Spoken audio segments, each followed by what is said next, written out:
First at 4, Evangel University is mourning the death of a professor who was killed in a crash while riding her bike.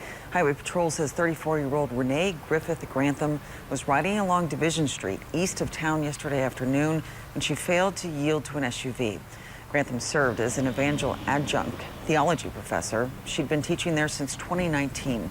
We'll have reaction from campus tonight on KY3 News at 9 and 10.